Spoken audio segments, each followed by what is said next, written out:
Hey everyone, we're going to take some time here to go over the song that you read for last week's discussion. And if you remember, that song was Brenda's Got a Baby by Tupac. Let's go ahead and pull up the lyrics here. Go. All right. Okay.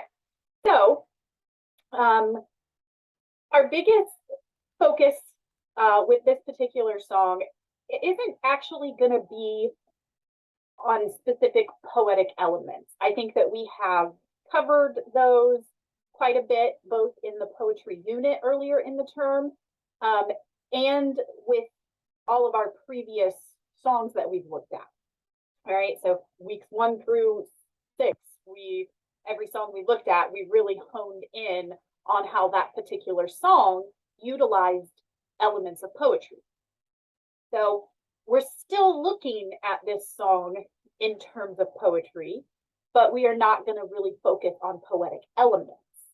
What we're really going to focus on are themes and sub-themes.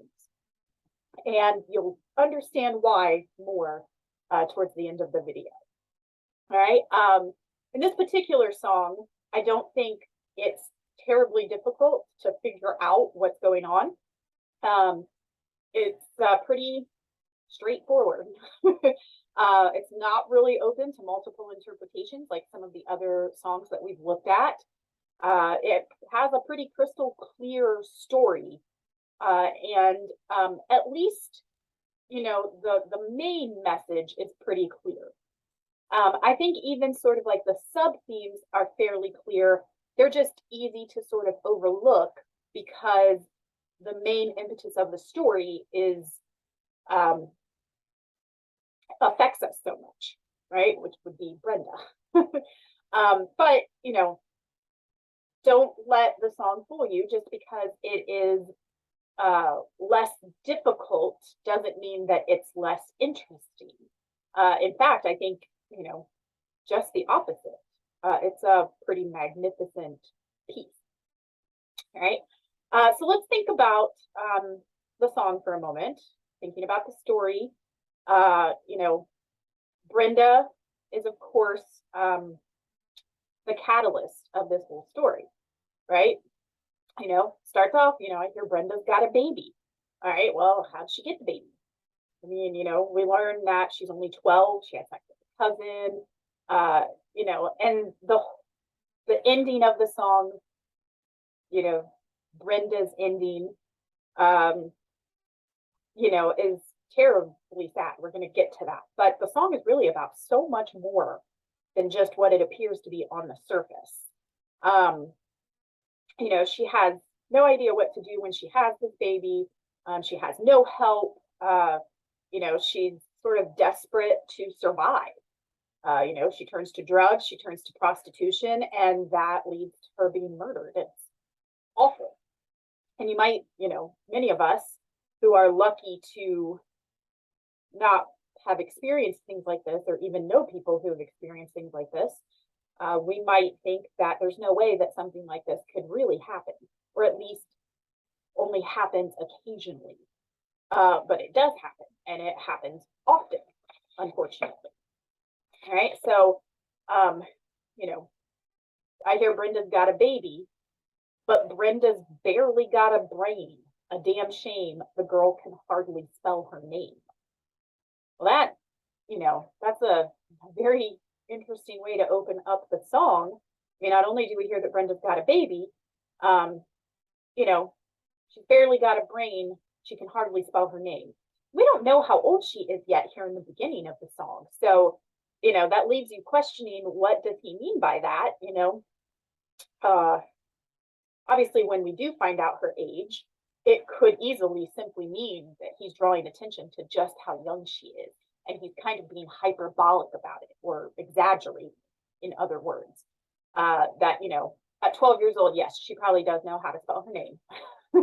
But she's so young, it's almost like she's a baby. She's barely got a brain. She can, you know, hardly spell her name. But we don't know how old she is yet. And that might not even be what he really means. Barely got a brain, can hardly spell her name. Could that mean that she has some sort of developmental disability? Right? that would actually explain why she, one of the reasons why she finds herself in such a vulnerable position. There are a lot of other reasons why she's in that position as well.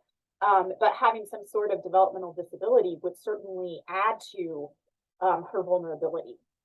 It could simply mean she's uneducated.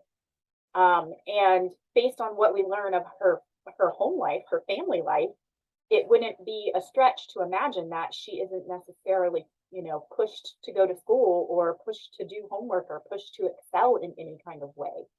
So there's a variety of interpretations that, are there for that bit of the song, those two lines. But I certainly think it is supposed to put us in that mindset of, you know, she is vulnerable and disadvantaged in one or more ways. All right. And then, he says, that's not our problem. That's up to Brenda's family. Well, let me show you how it affects the whole community. And that is actually, right away, the song shifts. Not a lot of people pick up on that right away. They do think that the whole song from start to finish is only about Brenda. But he is telling us right there in the fifth line, let me show you how it affects the whole community. So really, he's telling us that this story is about more than just Brenda, right? It's about more. It's tragic, and we are supposed to feel for her, of course. But there's a bigger picture to look at here, and it is about more than just her. Okay, so we find out, she never knew her mom. Her dad was a junkie. Went in death to his arms, and it's sad because I bet Brenda doesn't even know. So clearly there is a lack of parental involvement. Her father's gone. She's lacking a father figure. Right? And it says she never knew her mom, but we hear about her mom later. So I don't know that the past tense there is that her mother is no longer alive, or if it's the past tense because even though we don't know it yet, Brenda is no longer alive. So she never knew her mom.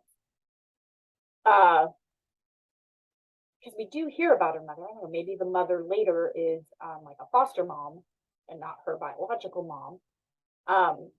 But that's not said. All we know is that there's definitely a lack of parental involvement here. She does not have that guidance and that support that she would need, that she deserves.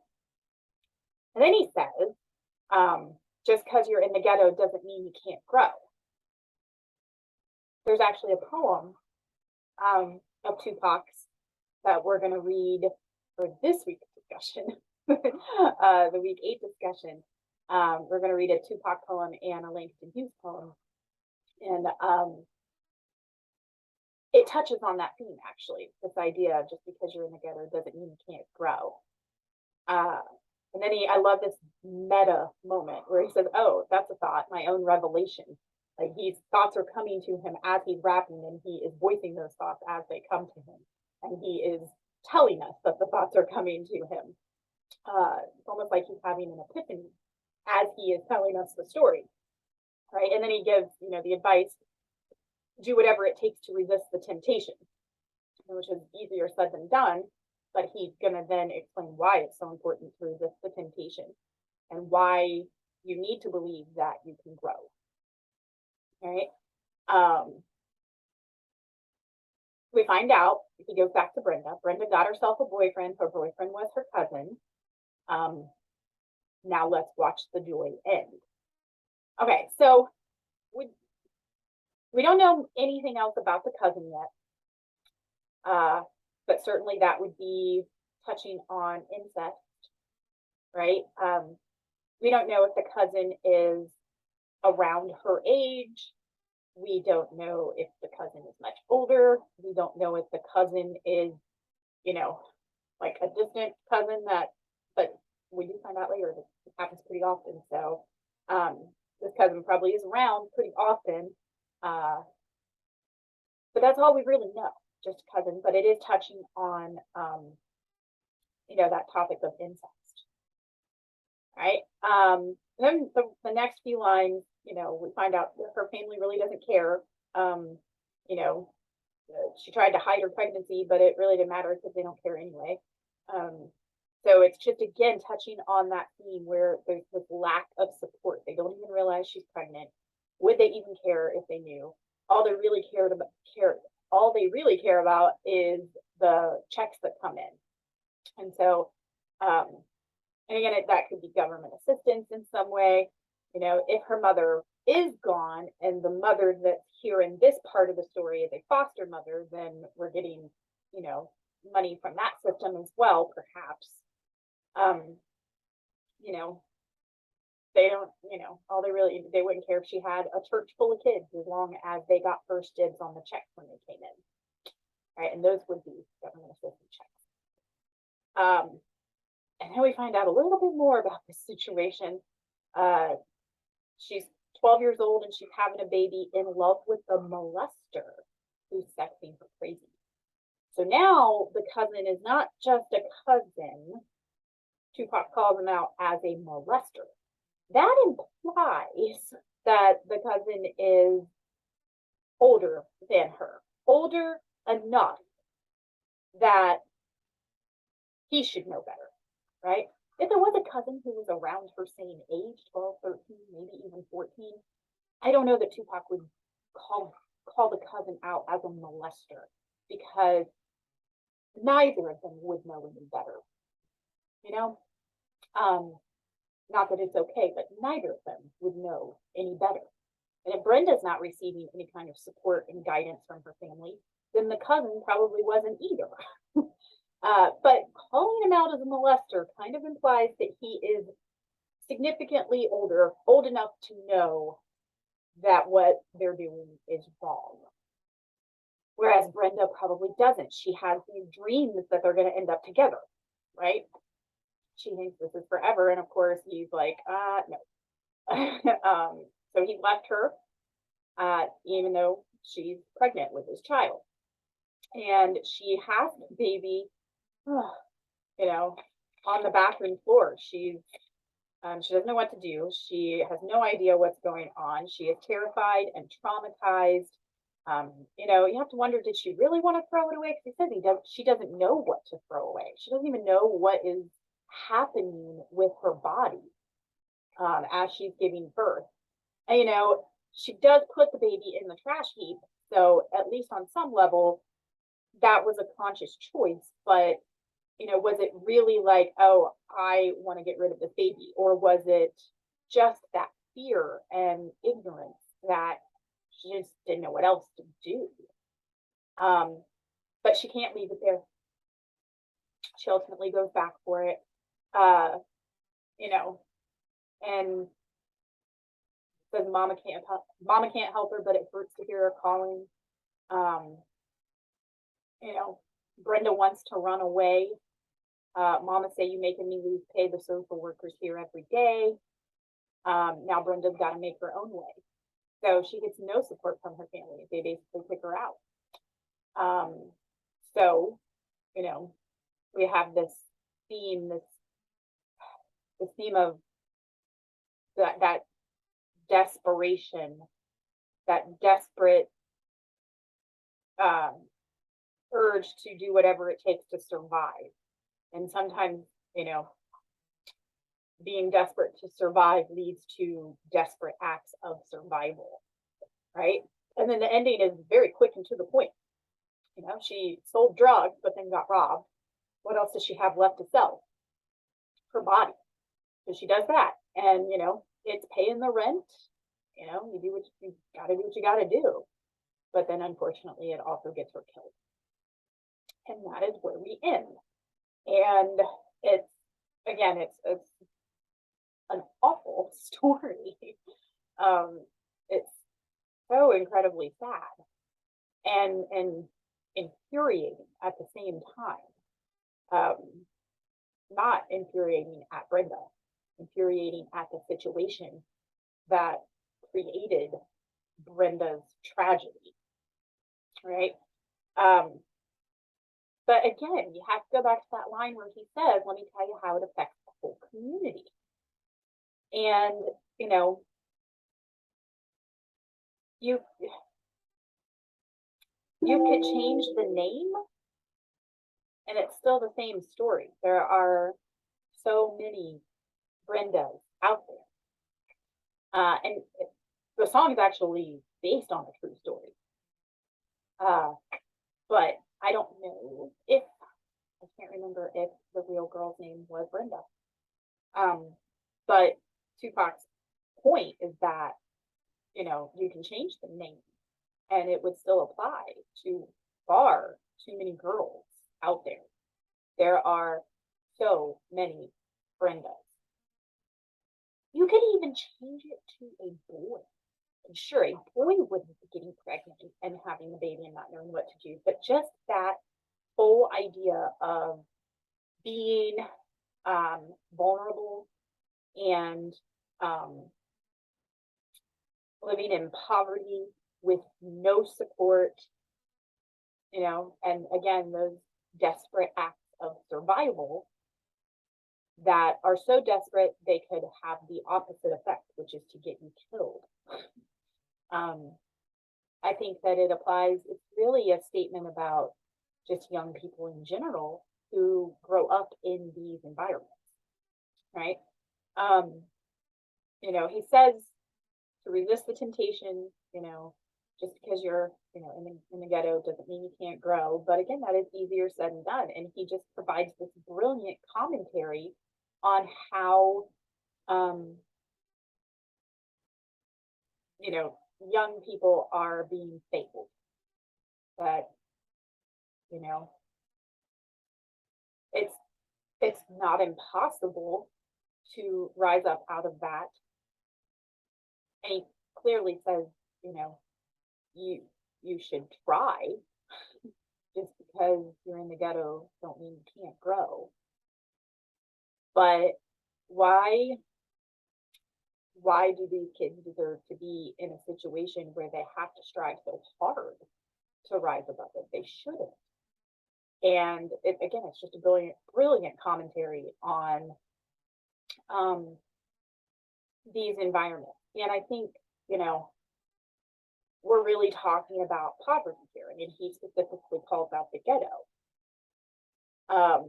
And I do think, of course, and especially when the song was written, you cannot ignore the racial component. I do think he is talking about poor Black communities, but, you know, there's something to what he is pointing out that seems applicable to poverty in general, that, you know, children, it is very difficult for children to thrive in those environments.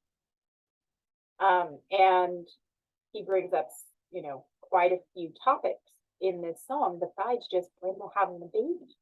And that leads us to the connection to slam poetry again, right? You know, last week with Lose Yourself, you know, it was that connection between slam poetry and rap battles, right? But there's a little more to slam poetry than just that, you know, it's spoken in front of an audience and the audience participates and, you know, there's a winner declared at the end. There's also certain themes that are specific to slam poetry or popular in slam poetry. It's really the themes of life.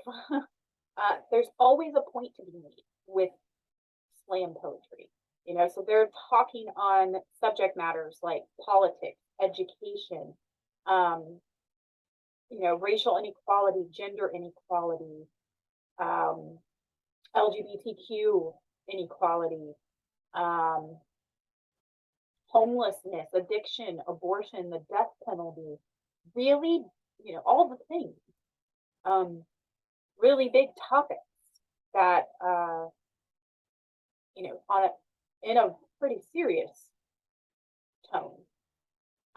You know, and of course, getting up and performing your poetry in a slam poetry competition is a way to show off your skill The audience feedback is also a way to help hone your skills, right? To see what you need to work on. But it's also just about having your voice heard and bringing awareness to serious topics that affect us all. And that is exactly what Tupac has done in this song. He, he touches on, or at least hints at, education, definitely poverty, sexual abuse, teenage pregnancy, drugs, prostitution, the lack of, a family support system. It packs a big punch for a song. And Brenda is she's almost like a symbol, right? I mean, it's her story in this particular song, but it becomes something bigger. She becomes a symbol of what people in these communities have to deal with. And it's just a really cool connection to slam poetry again. But Tupac that's what he did, you know. So much of his music was intended to draw attention to the reality that he lived and grew up in.